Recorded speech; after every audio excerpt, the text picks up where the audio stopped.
Akasha are important.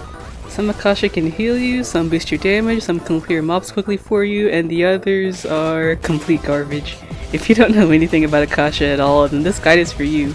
We're going to cover everything from showing you guys how to use them, how to upgrade them, and give recommendations on which ones you should be using. If you only need a specific piece of info, we'll break this video up into sections and you can pick what you need with the timestamps in the description. Did you notice how I said we?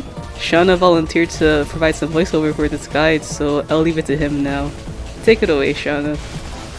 Thank you kindly, Raid. To put it simply, Akasha cards can be either active or passive, and all of them have various effects that can generally benefit you. Looking at you, Robosteel brothers. Active Akasha have an orange symbol on the top left corner of their image, while passive Akasha have green symbols. You can get Akasha from opening Akasha transmitters,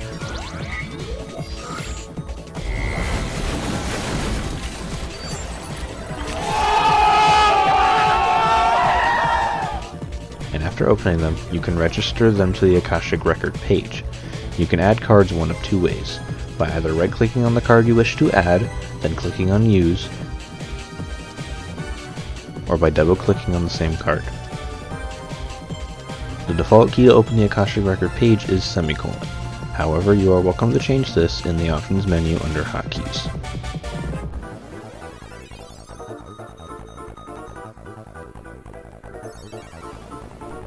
You can have up to 5 Akasha equipped at once.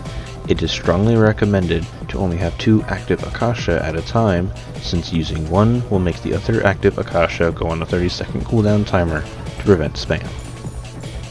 Don't worry about the passive Akasha though. Their cooldown timers, if they have one, work independently from the active Akasha. You don't need to press any hotkeys for the passive Akasha, since they activate automatically to the conditions described in the card, like both of Lex's cards, or they are purely passive and boost your stats, like the Haru card. You'll mainly be getting Akasha cards through Akasha transmitters, and these can be farmed from getting 100% district progression, from using keys at the end of districts when you have the option to get inferior transmitters, this is random, or through alt farming. If you have a ton of Gruten gold lying around, you can buy transmitters from the Gruten NPC. If you're willing to spend money in this game, you can buy Neo Sanctum Akasha transmitters. These usually have bonus chances of dropping new Akasha cards. At the release of this video, Arwa has an increased chance of dropping them. The game usually changes the drop rates of Neo Sanctum Akasha cards per update, so watch the forums to keep up with those changes. There's a special kind of Akashic card out there known as a hidden Akasha, which can be distinguished by the purple stars seen on the card itself. Hidden Akasha cards are better than their normal versions since the effects are boosted from the normal one.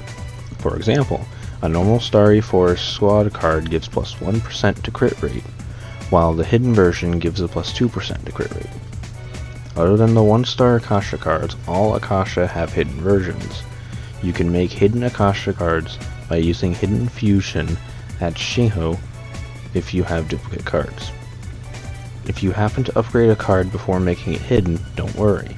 You can turn the upgraded card into its hidden version and still keep the upgrades. Raid only has a screenshot of this, but yes, it works as long as you fuse them together in this order. Now, we haven't explained upgrading yet, so that's going to be the next topic. Get out your pen and paper, guys, it's going to get a little complicated now. Upgrading your Akasha cards enhances the effects of your card, similar to how hidden versions boost the effects too.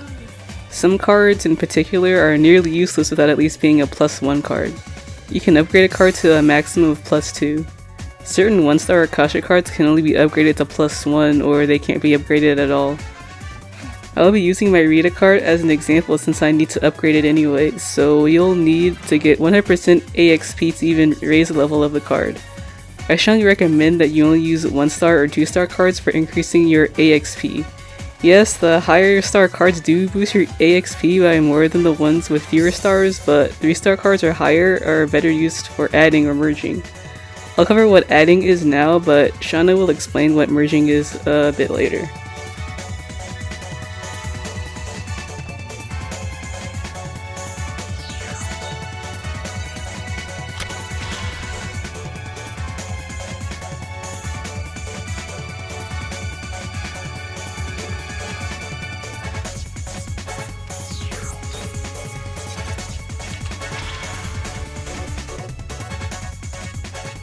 You can use the Add tab after you get your Akasha card to 100% AXP.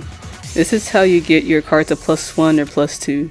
To get your card to +1, you'll need 2 cards of the same star level. It doesn't matter what type as long as it has the same stars as the card you're upgrading.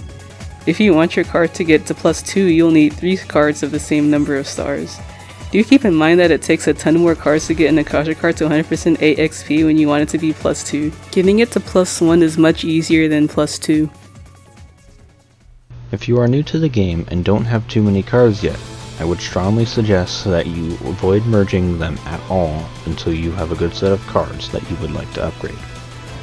Merging is mostly used for getting 3, 4, or 5-star fodder for upgrading Akasha. However, if you are lucky, you might get a usable Akasha for merging aside from the Gruten one that is only used for upgrading. This is how Raid got her own Akasha, by the way. What merging cards do is guarantee that you get a card that is a higher star level than the one you put in. So, if you put a 2-star card in, add 5 others to up the chance to 100%, and merge them, you will always get a 3-star card in return. It's the same for 3-star and 4-star cards too. It's not worth trying to merge a 1-star card into a 2-star one, since the chance of it becoming a 2-star card is less than 100%. It caps at 40 even if you use a higher star card to push the chance up. But you really shouldn't be using higher star cards for merging at all. That defeats the purpose of merging. It's not worth sacrificing a card that is any amount of stars higher than the one you are putting in. The cards I'm about to list here are some of the best cards in the game in my opinion, and they will all be worth it to upgrade to +2. For the most part, this will be a list with me off vocal, but I will come back and explain certain cards further if they need a deeper explanation. These are cards that are in the Gameforge version of Soulworker at the release of this video. If you want other opinions, feel free to check out Ryu A's video or AFK Nobody's guide. I'll link both of those in the description.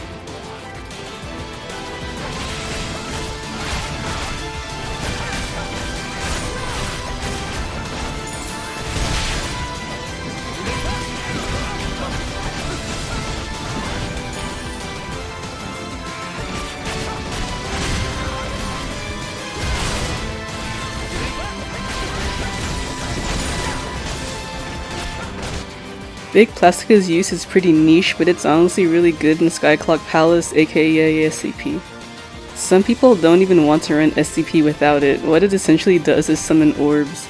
A golden orb is the one that you want because that's the orb that makes your cooldown 0 for a short amount of time so you can spam your skills. You can spam the same skill by stacking it multiple times in the same slot. In order for Big Plastica to be useful, it has to be a +1 hidden or a +2 normal to start spawning the golden orbs. The other orbs don't really help much.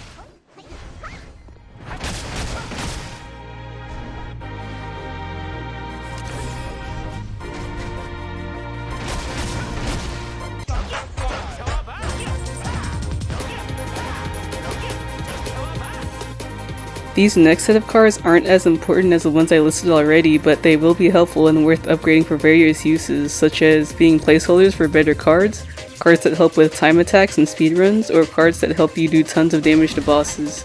Invest into them as you see fit.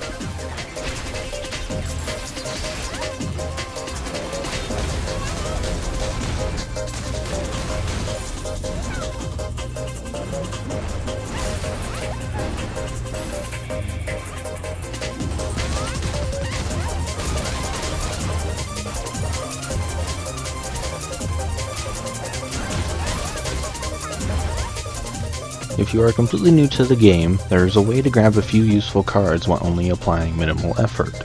All you have to do is make 3 chi characters, and on each of them, take the level 10 reward box once they get bumped to level 14 from the story quest dialogue. That level up reward box contains an item that lets you select an Akasha card of your choice, but only from a select view. I recommend taking Balride, Worker Ex Machina, and Megadon's Rage Mark II with these 3 chis. If you'd like, you could make more chi alts to grab an Akasha that you will want to try to use. It's free, and as I said, takes minimal effort, so you are free to do this as many times as you'd like. Also keep in mind that any character that reaches level 10 can claim this box, So if you are planning to level another character up, you can use that one alongside the chi option. I will now hand it off to Raid for the rest, and remember to pray daily.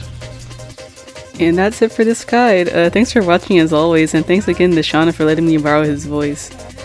I now have a Discord server of my own run by myself and a few friends called SW Gang. I'll put the link to join in the description. My guild is also recruiting on the NA server now, so feel free to join that too.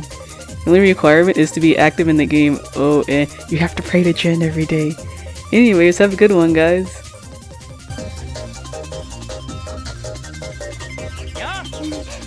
반갑습니다. 잘 부탁드릴게요.